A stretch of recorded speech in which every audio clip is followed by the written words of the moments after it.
it up. Fill my cup and let it overflow. Oh, fill it up. Fill my cup and let it overflow. Oh, fill it up. Let it overflow with love. Amazing grace, Amazing grace, how sweet the sound. how sweet the sound. Amazing grace, finding one day. I once was lost, Once was lost, but now I'm found. was blind.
자, 오늘 말씀은 요한일서 1장 5절 말씀을 먼저 보겠습니다. 우리가 저에게 듣고 너에게 전하는 소식은 이것이니 곧 하나님은 빛이시라. 그에게는 어두움이 조금도 없으시니라. 저에게서 들었다 그랬는데요. 저 들었다라는 요한일서는 요한이 쓴 거잖아요. 요한이 누구로부터 들었는가 하면 메시지의 근원은 예수 그리스도입니다. 사도 요한은 예수님으로부터 듣고 다시 백성들에게 그 메시지를 전하는 것인데요. 여기 하나님은 빛이시다 이렇게 말씀하고 있는데 그 빛이시다라는 말의 의미는 하나님은 완전하심, 하나님의 완전하시다라는 그런 의미고요. 하나님은 절대적으로 완전하시죠. 하나님은 거룩하시고 순결하시고 빛이시고 그분에게는 어두움이 없습니다. 거룩하다, 빛은 거룩을 나타내지만 어두움은 죄를 묘사하는 비유가 되는데요. 예수님께서 이 땅에 오셨을 때 성경은 빛이 세상에 비추었다 이렇게 말씀합니다. 그 안에 생명이 있었으니, 예수님 안에 생명이 있었으니 이 생명은 사람들의 빛이라. 빛이 어두움에 빛이 돼 어두움이 깨닫지 못하더라. 예수님께서 이 땅에 오셨을 때 빛이 세상에 비췄다 이렇게 말씀하고 있습니다. 예수님께서 이 땅에 사시는 동안 자신을 빛이라고 그렇게 말씀하셨습니다. 나는 세상의 빛이다. 그래서 나를 따르는 자는 어두움에 다니지 아니하고 생명의 빛을 얻으리라 이렇게 말씀하셨습니다. 예수님은 세상의 빛으로 자기 자신을 나타내셨습니다. 어두움을 밝히시는 빛이고 자신을 따르는 제자들에게 어두움에 다니지 않는다 이렇게 말씀했습니다. 우리가 예수님을 따른다 그러면 우리가 어두움에 다니지 않아야 되겠죠. 주님이 제자들은 예수님을 따르는 사람들은 어두움에 다니지 않는다 이렇게 말씀하셨습니다. 그리고 자신은 빛이라고 말씀하시면서 생명이라고도 말씀하셨는데요. 요한일서 1장 4절에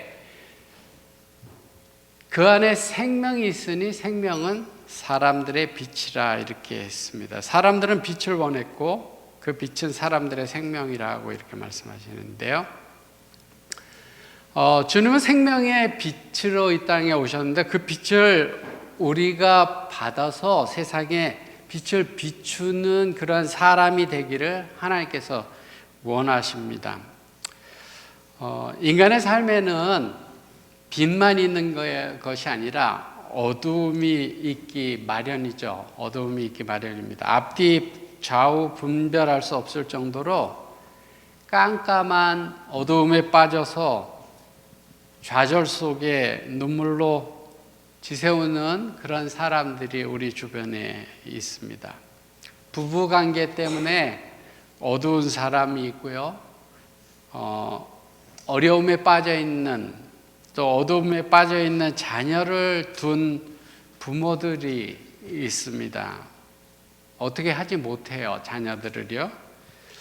또는 직장을 잃거나 경제적인 어려움 때문에 살 길이 막막한 그런 사람들이 있고요. 몸도 마음도 깊은 병에 들어서 아픔과 슬픔을 가진 그런 사람도 있습니다. 인간관계 속에서 어둠이 찾아와서 고독에 힘겨워하는 그런 사람들도 있고요. 우리의 삶 속에 어두운 구석들이 다 있습니다. 지난주가 굉장히 복잡하고 힘들고 그런 주였어요. 굉장히 많은 일들이 있었습니다. 다 이야기하지 못하지만 많은 일들이 있었는데요. 우리에게 어두운 시간들이 있지만 그렇지만 그 어두움 가운데 우리가 계속 거할 필요는 없습니다. 여러분들이 알고 있어야 될 가장 중요한 사실은 하나님께서 어두움 가운데 빛을 창조하시고 깜깜한 밤에 하루를 시작하게 했지만 밝은 날이 돌아오도록 그렇게 하셨습니다. 누가복음 24장에 보시면요, 예수님께서 십자가에서 돌아가신 후에 제자들이 깊은 슬픔에 빠졌습니다. 그리고 엠마오 마을로 가던 그 제자들에게 예수님이 찾아오셨고요. 그때가 때가 저물어가고 날이 이미 기울었을 때, 어두운 저녁 시간이 될 때 부활하신 예수님이 그들을 찾아오셔서 그들의 눈을 밝혀주셨고, 그 시로 그들이 예루살렘으로 발길을 돌려 돌아가서 부활의 아침을 맞이하게 됩니다. 슬픔과 절망 가운데 맞는 그 황혼의 발걸음을 영원한 부활의 아침으로 하나님은 돌려놓으십니다. 성경에 저녁이 되고 아침이 되니 보시기에 참 좋다, 그렇게 하나님께서 말씀하셨습니다. 우리가 인생에 어려움에 빠진다 하더라도 예수님께서 우리 마음속에 임재하시면 부활의 생명이 넘치는 아침, 인생의 아침을 맞이하게 되는 것입니다. 우리가 어둠 속에 힘들어하고 아파할 때, 좌절할 때 하나님은 영원한 아침, 밝은 아침을 준비하고 계십니다. 사실 제가 어제만 해도 기타를 가져와서 제가 특창을 처음으로 좀 한번 해야 되겠다, 이런 생각을 가졌었는데요.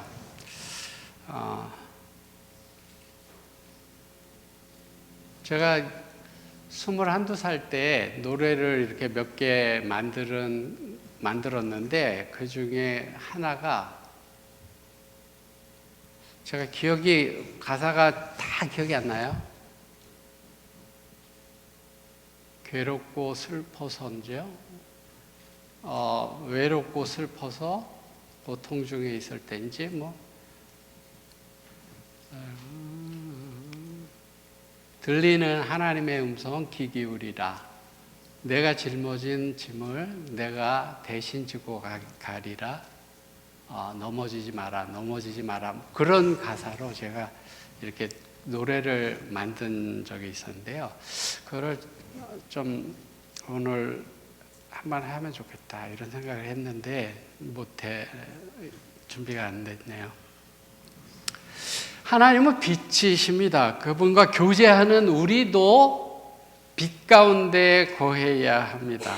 근데 우리가 죄를 범하면 하나님과의 교제에 영향을 미치게 합니다.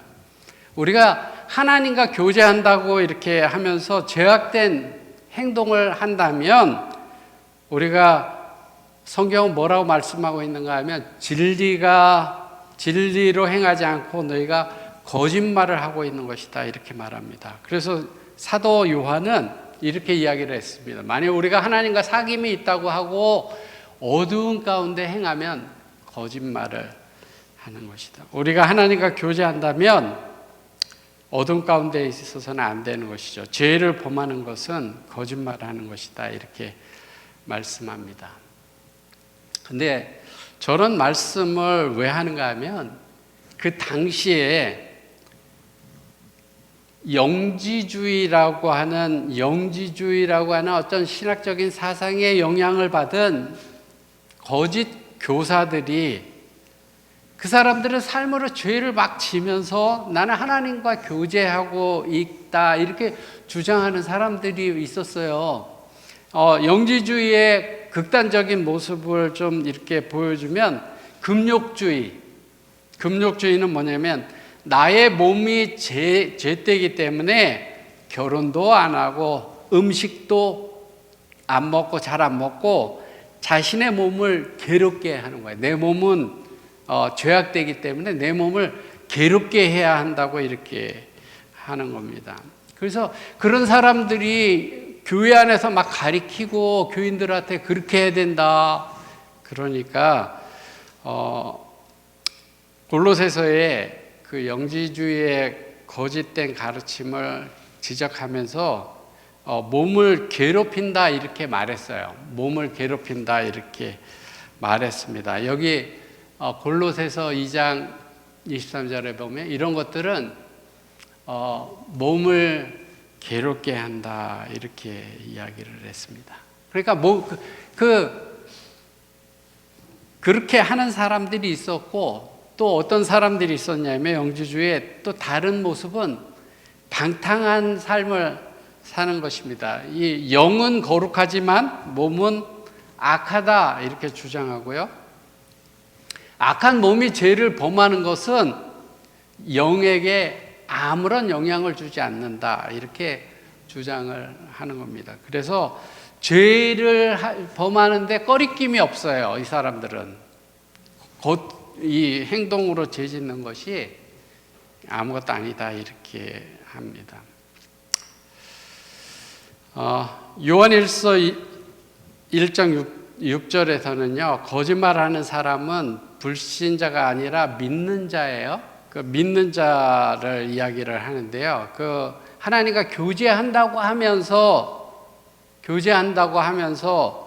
죄를 짓는 것, 그 어둠 가운데 있는 사람들이라 그랬는데 그 사람들은 하나님을 믿는 사람들이에요. 하나님과 교제한다고 하면서 습관적으로 죄를 짓는 사람들은 거짓말을 하는 그리스도인이라 이렇게 얘기를 했는데요. 요한일서 1장 7절 말씀을 좀 보면 이렇게 말씀합니다. 저가 빛 가운데 계신 것 같이 우리도 빛 가운데서 행하면 우리가 서로 사귐이 있고 그 아들 예수의 피가 우리를 모든 죄에서 깨끗하게 하실 것이다. 저 말씀을 잘 생각해 보면 우리가 빛 가운데 있으면 우리 사이에 사귐이 있고 그리고 우리의 죄를 깨끗하게 하실 것이다 이렇게 말씀하고 있습니다. 우리가 빛 가운데 거한다라고 하는 것은요 우리가 경건한 삶을 살아간다. 그리스도인답게 행하는 것을 의미합니다. 하나님은 빛이시며 빛 안에 거하고요. 우리도 빛 안에서 행해야 합니다. 하나님은 완전한 순결과 거룩함에 거하시는데요. 우리가 빛 가운데 거한다라고 하는 그 삶은 하나님의 거룩한 성품을 닮아가는 것입니다. 우리가 빛 가운데 우리가 거해야 된다 이렇게 말씀하실 때 우리가 하나님의 성품에 닮아가야 된다라고 하는 것이요. 제가 조금 말씀드리면 성경의 저자들이 성경을 기록할 때 앞부분에 뭐를 많이 기록했냐면 이렇게 믿어야 된다. 이렇게 믿어야 된다. 이런 것들, 이론적인 것, 그런 것들을 이야기를 쭉 한 다음에 그 뒷부분에 뭘 얘기하는가 하면 그러므로 너희들은 이렇게 행하여야 된다. 이렇게 말씀하셔요. 그 모든 편지서들이 다 그래요. 다 그랬습니다. 근데 우리 그리스도인들이 믿는 것뿐만 아니라 이렇게 행해야 된다라고 하는 부분을 우리가 더 관심을 가지고 그 말씀을 순종하고자 하는 그런 마음이 우리 가운데 있어야 합니다. 우리가 빛 가운데 거해야 된다 그랬는데요. 우리가 빛 가운데서 행하는 것은 사실은 하나님의 말씀대로 살아가는 거예요. 하나님의 말씀대로 살아가는 겁니다. 여기 시편 119편 105절에 주의 말씀은 내 발의 등이요 내 길의 빛이다 그랬습니다. 주의 말씀은 내 살아가는 길에 빛을 비추는 거다 이렇게 말씀했습니다. 하나님의 말씀을 우리가 보면 우리가 어떻게 해야지 하나님을 기쁘시게 하고 어떻게 죄의 유혹을 이길 수 있는지 그 길을 가르쳐 줍니다. 하나님의 말씀을 보면요. 하나님의 말씀을 읽고 연구하면서 우리가 하나님의 말씀대로 살지 못하고 있구나. 우리가 빛에서 멀어지고 있구나라고 하는 것들을 발견하게 됩니다. 그때 우리는 우리의 삶을 조절하고 변화시키고 하나님의 말씀대로 살아가도록 노력하게 되는 건데요. 그렇기 때문에 하나님의 말씀은 우리의 삶의 빛이다 이렇게 말씀합니다. 우리가 빛 가운데서 살아가기를 원한다면 하나님의 말씀을 연구하고 그 말씀 가운데 살고자 할 때 하나님께서는 우리를 빛 가운데 살아가도록 그렇게 하십니다. 세상에는 어두움을 안고 사는 사람들이 있습니다. 어두움을 안고 살아요? 그러면 빛이 없으니까 그 사람 주변은 어두울 수밖에 없죠. 반면에 빛을 안고 살아가는 사람이 있습니다. 그 빛의 크기가 다 달라서 어떤 사람은 아주 밝은 빛을 비추고 어떤 사람은 희미한 빛을 비출 수 있지만 빛을 가지고 살아가는 사람은 아무튼 빛을 바랍니다. 세상에 여러 종류의 사람이 있는 것처럼 하나님이 택하시고 하나님을 아는 빛을 비추기를 원했던 이스라엘 나라, 그 나라에 수많은 왕들의 생애도 어떤 사람은 빛을, 어떤 사람은 어둠을 비추는 그런 삶을 살았습니다. 이스라엘의 남방 유다와 북방 이스라엘에 39명의 왕이 있었는데요. 그 중에 의롭다고 하는 왕들은 몇 명 되지 않았죠.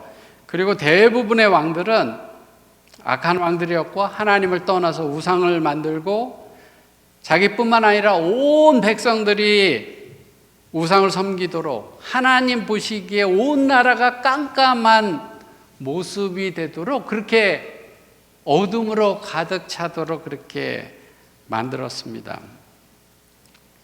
한번 이렇게 온 나라가 빛을 잃고 깜깜한 나라가 돼서 우상을 섬길 때 사람들은 이게 잘하는 거구나 이렇게 알고 많은 사람들이 다 그 길을 따라가요. 그 중에 희미하게나마 빛을 가지고 살아가는 사람들이 그 시대에 있었을 겁니다. 악한 왕 시대에 모든 사람들이 다 악한 길로 가고 세상이 다 깜깜해 보이던 하나님이 잘 안 보이던 그런 때에 어떤 작은 사람 무리들은 작은 빛을 비추고 살아갔을 것입니다. 세상을 염려하며 기도하며 하나님께 부르짖는 그런 사람들이 있었을 것입니다. 저는 생각해 보면 그 사람들이 얼마나 외롭고 힘들었을까를 생각해 봅니다. 세상 모든 사람들이 다 이게 옳다 이렇게 하면서 다 어둡게 하는 그 길로 가고 있을 때 반대되는 일을 하는 것. 사람들 보기에 저 사람들 뭐야 이상한 사람들이네 이런 눈총을 받으면서 살아가던 신실한 사람들, 그런 사람들이 있었다 생각합니다. 그런 사람들이 있었을 뿐만 아니라 마지막 시대 때 하나님의 신실한 백성들은 그런 경험들을 하게 될 겁니다. 세상이 깜깜한 게 옳다고 하는 그러한 시대 때 깜깜하지 않은 빛을 가지고 나는 이 빛 가운데서 살아갈 거야 하는 그런 외롭게 힘들게 신앙을 붙들고 살아가는 사람들이 있을 겁니다. 그때 나는 어디에 있을 것인가? 나는 어두움, 세상의 모든 것들이 어둠에 차가고 있을 때 작은 빛이라도 안고 빛을 비추며 살아가는 사람이 될 건가? 아니면 똑같이 세상 속에 살아가는 사람이 될 건가 생각하게 되는데요. 요한일서 1장에 빛 가운데 있는 사람하고 어둠 가운데 있는 사람을 분명하게 구분하는 말씀이 있어요. 빛 가운데 있다고 하면서 형제를 미워하는 자는 지금까지 어두움 가운데 있는 자고 그 형제를 사랑하는 자는 빛 가운데 거한다 이렇게 말씀합니다. 예, 내가 빛 가운데 있어 이렇게 이야기를 하지만 내 마음속에 형제를 미워하는 마음이, 누군가를 미워하는 마음들이 있으면 빛 가운데 있다고 자기가 생각하지만 너는 어두운 가운데 있는 자다, 그렇게 말씀하는 거예요. 내가 형제를 사랑하는 마음 가운데 살아갈 때 그 사람은 빛 가운데 있는 사람이라 이렇게 말씀하는데요. 이 말씀 가운데서 우리가 빛 가운데 있는지 아니면 어둠 가운데 있는지 우리 자신을 살펴볼 수 있습니다. 자신이 아무리 빛 가운데 있다고 이야기를 하더라도 형제를 미워하는 자는 어둠 가운데 있고 사랑하는 자는 빛 가운데 있는 자다라고 말씀합니다. 여러분들 생각해 보세요. 나는 빛 가운데 있는지 어둠 가운데 있는지, 저 사람은 빛 가운데 있는지 어둠 가운데 있는지 다른 사람을 우리가 판단할 수 없습니다. 내 자신은 가장 내가 잘 알아요. 내 자신을 내가 가장 잘 압니다. 나는 정말 빛 가운데 있는 사람인가? 아니면 어둠 가운데 있는 사람인가? 내가 남을 사랑하고 남을 미워하는 것은 잘 감추어져 갖고 나타나지 않을 수도 있어요. 잘 보여지지 않을 수도 있습니다. 그래서 내가 어둠 속에, 남을 미워하며 어둠 속에 있지만 사람들이 그것을 잘 모를 수도 있죠. 그런데 본인은 잘 알죠. 그거를 본인보다 잘 아는 사람은 없잖아요. 근데 중요한 거는 시간이 지나가면 조금씩 내 속에 있는 것들이 나타나게 되는 거예요. 내가 어둠을 가지고 있다면 어둠이 나타나는 겁니다. 제가 어제 저녁에 씨를 심으면 그 씨가 자라서 열매가 그 씨랑 똑같은 게 나온다, 그런 말씀을 드렸는데요. 속 안에 있는 것들이 열매로 나오는 거죠. 어둠이 내게 있다면 어둠이 나오는 것이에요. 어둠 가운데 있는 사람에 대해서 이렇게 말씀하는데요. 요한일서 4장 20절에 누구든지 하나님을 사랑하노라 하고 그 형제를 미워하면, 어둠 가운데 있는 사람들은 말로는 하나님을 사랑한다 하지만 형제를 미워하는 건 어둠이라 그랬죠. 이는 거짓말하는 자니 보는 바 그 형제를 사랑하지 아니하는 자가 보지 못하는 바 하나님을 사랑할 수 없느니라. 이 말씀은 뭐냐면 어두운 가운데 있는 자는 하나님을 사랑할 수 없다, 이렇게 말씀하고 있어요. 보이는 형제를 사랑하지 못하고 미워하는 사람은 하나님을 사랑할 수 없다라고 하는 말은 어두운 가운데 있는 사람은 하나님을 사랑할 수 없다라고 하는 말씀입니다. 저는 여러분들하고 같이 빛 가운데 살아가기를 원하지 않습니까? 우리가 빛 가운데 살아가고 싶지 않습니까? 정말 여러분들이 하나님을 사랑하고 싶지 않아요? 우리가 형제 어둠 가운데 있으면 하나님을 사랑할 수 없다 그랬는데 우리가 하나님을 사랑하고 싶지 않습니까? 혹 우리 마음속에 누구를 미워하거나 그런 마음이 있으면 버리고 정말 마음으로 사랑하는 그 마음을 채우고 싶지 않습니까? 채우고 싶은 그런 마음이 들지 않습니까? 그런데 마음먹은 대로 잘 안 돼요. 마음먹은 대로 잘 안 됩니다. 내가 내 마음속에 있는 어둠을 없애야지, 내 마음속에 있는 미워하는 마음을 없애야지, 그렇게 결심하는데 잘 안 되죠. 그게 잘 안 돼요. 그런데 하나님의 말씀은 우리에게 이렇게 용기를 줍니다. 골로새서 1장 12절에 우리로 하여금 빛 가운데서 성도의 기업의 부분을 얻기에 합당하게 하신, 제가 빨간 글씨만 하면 우리로 하여금 빛 가운데서 합당하게 하신 아버지께 감사하게 하시기로 합니다. 우리로 빛 가운데서 합당하게, 빛 가운데 살아갈 수 있도록 하시는 분은, 합당하게 하시는 분은 하나님이에요. 우리가 막 하려고 해서 되는 게 아니라 하나님이 빛 가운데 살아갈 수 있게 한다. 하나님이 미운 마음이 드는 형제를 사랑할 수 있는 마음으로 바꿔주실 수 있다 이 말이에요. 하나님께서 그렇게 하신다는 거예요. 내가 막 노력해서 안 돼요. 내 속에 어두움이 있으면 그게 튀어나와요. 근데 하나님께서 그렇게 하신다라고 하는 거죠. 제가 이제 말씀을 정리하려고 하는데요. 에베소서 5장 8절에 너희가 전에는 어둠이었는데 이제는 주 안에서는 빛이다. 빛의 자녀처럼 행하라 이렇게 말씀합니다. 빛의 자녀처럼 행하며 살아갈 수 있도록 하시는 분도 누구예요? 하나님이십니다. 우리가 안 되는 것을 혼자 붙들고 끙끙거리지 말고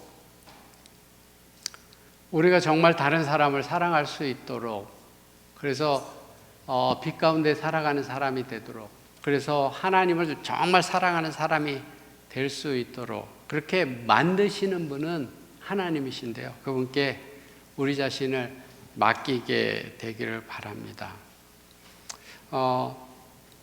제가 이 시간에 잠깐 그냥 사이드로 말씀드리면요. 우리의 삶을 변화시키는 것은 성경의 많은 지식이 아닙니다. 성경의 많은 지식이 아니에요. 성경의 한 말씀이, 한 구절이 내 마음속에 들어오게 되면 그 사람을 변화시킵니다. 저 에베소서 5장 8절의 말씀을 다시 한번 보세요. 빛의 자녀들처럼 행하라 이렇게 말씀합니다. 하나님은 우리를 빛 가운데 거하라 말씀하시고 주님께 나아가라 이렇게 말씀하시고 말씀으로 돌아가라. 빛 가운데로 나아가는 것이 말씀으로 돌아가는 거니까 말씀으로 돌아가라 이렇게 말씀하시고요. 내 속에 있는 어둠을 내가 물리쳐 주겠다 이렇게 말씀하시면서 주님이 주님께로 나오라고 이렇게 말씀합니다. 저는 저와 여러분들이 좀 더 하나님의 말씀으로 깊이 들어가고자 하는 그런 결심이 있었으면 좋겠고요. 우리를 빛 가운데서 행하게 하시는 그 하나님께 우리 자신을 맡기고 우리를 그렇게 살아갈 수 있도록 변화시켜 주시도록 자신을 하나님께 드리는 저와 여러분들이 되기를 바라면서 말씀 드리겠습니다.